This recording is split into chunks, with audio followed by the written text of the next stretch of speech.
గత ప్రభుత్వం ఆర్టీసీని నిర్వీర్యం చేసిందన్నారు ఎమ్మెల్యే ఉగ్ర నరసింహారెడ్డి. కార్మికులు, ఉద్యోగులు సైతం తీవ్ర ఇబ్బందులను ఎదుర్కొన్నారని ఆయన పేర్కొన్నారు.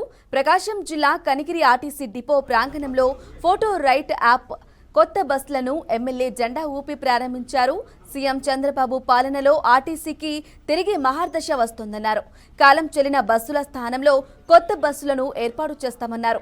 అదేవిధంగా సంస్థల్లో పనిచేస్తున్న కార్మికులకు, ఉద్యోగులకు అన్ని విధాలా మేలు చేకూర్చే నిర్ణయాలను ప్రభుత్వం తీసుకుంటుందని తెలిపారు.